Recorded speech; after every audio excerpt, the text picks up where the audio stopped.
Morning. Where are we? We are in Penkridge. Penkridge. Not in Parkridge, we're in Penkridge.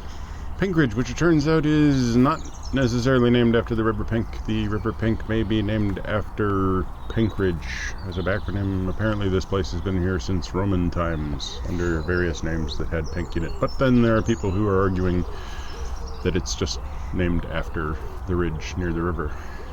There we go. Yeah. So, who knows? It also had a really important church for a long time. That's kind of interesting. And, yeah. Why was it important? Oh, because it was a royal peculiar. It was a royal chapel that wasn't inside the control of the diocese. And apparently, Penkridge, the Roman settlement, was some miles that way and has moved this way over time. It's a roaming village. Apparently it's out to try and find and eat something. Penkridge is a really nice place to moor. Like, really nice. Yeah, it's very convenient. There is a lot of birds, these long-tailed tits that are around here. I saw that on the page, there's long-tailed tits. And yeah, so it's quite pleasant. It's a relatively short walk into town where there's a nice bakery. And it's a really nice bakery. It's a really nice little town. Yeah. Chip shop, sweet shop. And it was a good chip shop, wasn't it? Yeah, they were I mean, good you were chips. complaining about it because you didn't want George to eat any. And so you were trying to convince him that it wasn't actually that good quality, but it was very nice.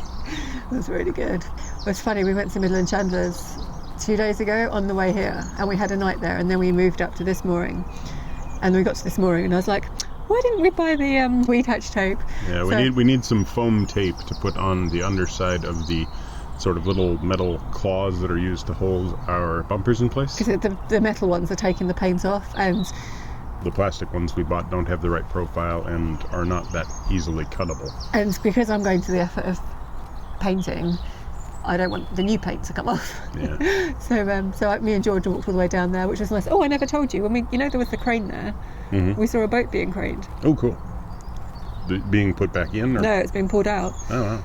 Yeah, the guy that was there doing his blacking must have finished. And it made me decide we're getting a dry dock, we're not getting craned. Oh my god! I mean, it wasn't wobbling, they did a great job, but like just a little bit of wobble-ash. And the people whose boat it was were just stood there watching, chilled out. There was smoke coming out the fire. At the same time, I've seen a video of one of those cranes going over, so I'm kind of like, no, maybe we shall just dry dock. And if we do get it craned, I'm not going to be there.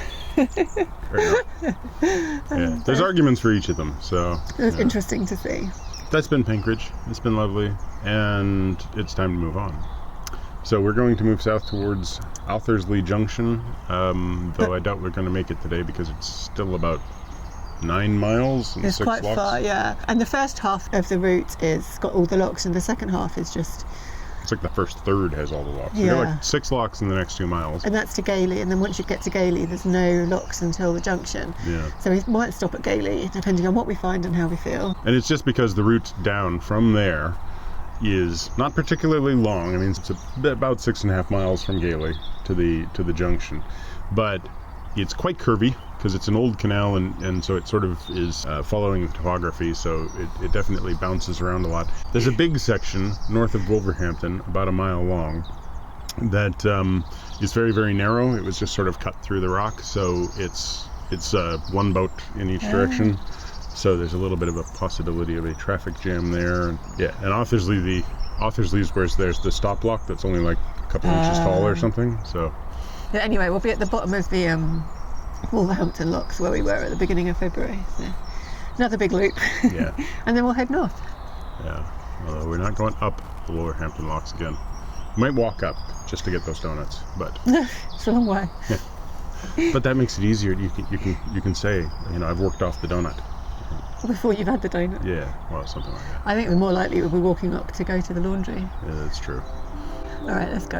Okay.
We're in Gailey.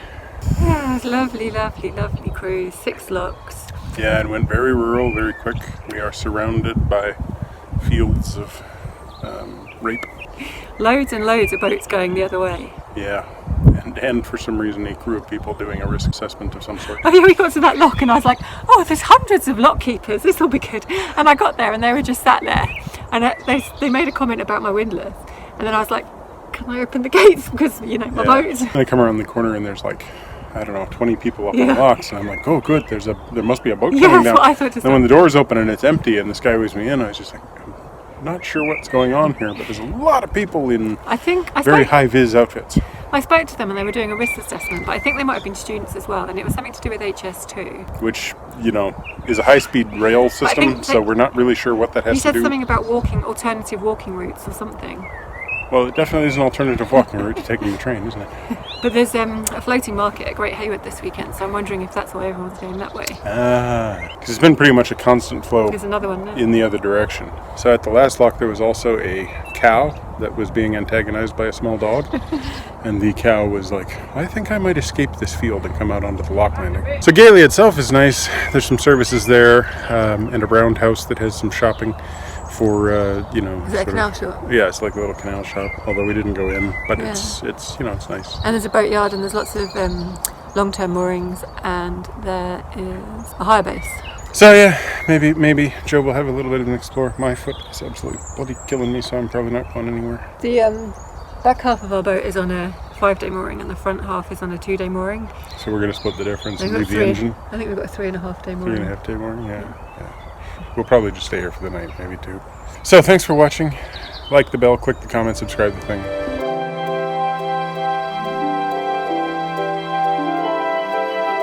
And then there's a bid section north of Wolverhampton that's about a mile long. A bid section? A big section. Oh, a big section. Say it again. You did say bid. Oh. So yeah, the junction's right at the bottom of the Wolverhampton locks. No. It's a little north of the Wolverhampton locks. And then there's another junction. Yeah. Yeah. Yeah, sorry. Yeah, it's just because you said it was right at the base of it. No, it's not right at the base. Well, there's another junction called Aldersley Junction. There's Aldersley. Yes. We need laundry. We stink. Speak for yourself. I stink. Loads of boats. Hold on. Much each. Because the other ones got distracted right away and started eating the grass and everything, but the one was just like, I wonder if I came through and I just ate one of these people and then made a break for it. So they wonder if they got the cow on the risk assessment. Yeah, absolutely.